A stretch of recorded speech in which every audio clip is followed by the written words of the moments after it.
সাথে এটা গোপন রাখছি এবং আমি আপনাদের 19 বাইরে আছি, শুধু 5 জন আছি আপনার কাছে কথার বিষয়টা কইয়া প্রতিকার হয়। আমাদের সাহেব আছে, আমি পুরো ডিটেলসটা আমরা 3-4 জন আছি কাজে, বাকি 19টা কিন্তু গত 3-4 মাস ধরে।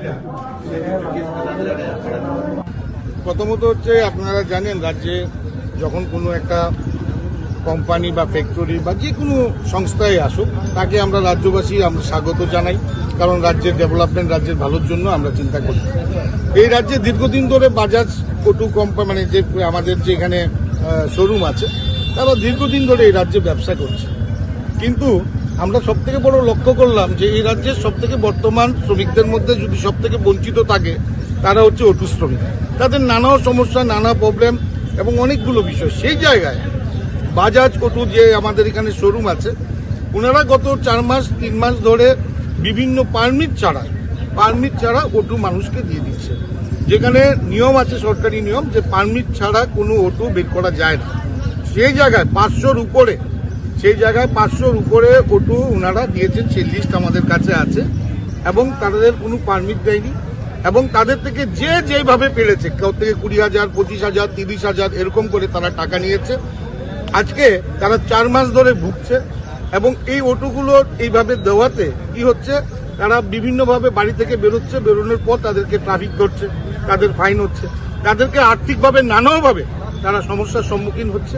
কিন্তু একটা বাজাজ এতদিন ধরে ব্যবসা করছে, তাদের শোরুম, তারা এতটুকু প্রলোভন যে শ্রমিকদেরকে এইভাবে তারা নানাভাবে বঞ্চিত করে রাখা, তাদেরকে এইভাবে অর্থনৈতিকভাবে ক্ষতিগ্রস্ত করা, এটা তাদের কি ব্যাপার। তো তাই আমরা চাই এটার এগেইনস্টে অ্যাকশন নিতে। যে 500-র অধিক যে অটো শ্রমিকরা যারা আজকে এই কষ্টটা পাচ্ছে তাদের হয়ে আমরা আজকে এফআইআর করব বাজাজ শোরুমের এগেইনস্টে, এবং বাজাজ শোরুম ইমিডিয়েটলি বন্ধ করতে হবে এবং সেটা কৈফিয়ত দিতে হবে সরকারকে, এবং তারপর তারা যেন খোলা হয়। সেই হিসাবে আমরা আজকে সারা রাজ্যে শ্রমিকরা এসেছি। যেখানে আপনারা জানেন যে এমনিতেই এএমসি এরিয়াতে যে অটোগুলো আছে সেখানে গাড়িগুলো, আমাদের রাস্তা বৃদ্ধি হচ্ছে না, আমাদের রাস্তা যা আছে তাই আছে। সেই জায়গায় যদি এইভাবে অটো যদি তারা পারমিটের কথা বলে অটোগুলো দেওয়া হয়, তাহলে আপনারা বলুন শ্রমিকরা কি হারে বিভ্রান্ত হবে। যাদের শ্রমিকরা আজকে সারাদিন তারা অটো চালিয়ে 500 টাকা রোজগার করতে তাদের কষ্ট হয়, তো সেই জায়গায় আজকে এই অটোগুলো তারা কিভাবে পারমিট ছাড়া এই অটোগুলো দেওয়া হয়েছে এবং তাদের থেকে যেভাবে টাকা নেওয়া হয়েছে এই টাকাগুলোর হিসাব তারা দিতে হবে, এবং আমরা সেগুলো পেয়েছি এবং আমরা যারা এই ক্ষতিগ্রস্ত হয়েছে তাদেরকে দিয়ে আজকে আইনিভাবে আমরা সেখানে এফআইআর করব বাজাজ শোরুমের এগেইনস্টে, এবং অবিলম্বে বাজাজ শোরুম তার কৈফিয়ত দিতে হবে এবং তার বিষয়টা পুরোপুরি সরকারকে জানাতে হবে, সাধারণ মানুষকে জানাতে হবে। আমরা চাই আপনাদের মাধ্যমে এই রাজ্যের শ্রমজীবী অংশে বিশেষ করে অটো শ্রমিকরা যারা আছে তাদেরকে আমি বিনম্রভাবে আবেদন রাখবো যে আপনাদের এমনিতেই নানা সমস্যা, আপনারা সবাই ঐক্যবদ্ধ হন এবং প্রতিবাদ জানান এই বাজাজ শোরুমের এই শ্রমিক বঞ্চনার বিরুদ্ধে।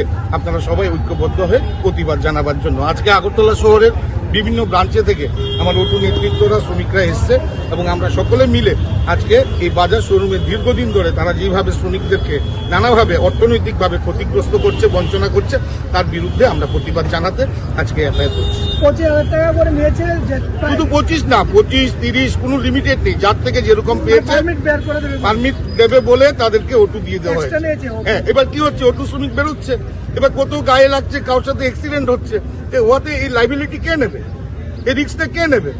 পারমিট নেই মানে অর্থাৎ আপনার ইন্স্যুরেন্স হবে না। এই ইন্স্যুরেন্স না হলে এই অটোর কোনো সিকিউরিটি নেই, ড্রাইভারের কোনো সিকিউরিটি নেই, প্যাসেঞ্জারের কোনো সিকিউরিটি নেই। এই যে বিভ্রান্তকর দিনের পর দিন তারা এইভাবে অর্থ শ্রমিকদের থেকে লুটে নিয়ে খাচ্ছে, তার বিরুদ্ধে আজকে গর্জে উঠেছি আমরা এবং তার প্রতিবাদে আজকে পূর্ব থানায় আমরা এফআইআর করছি।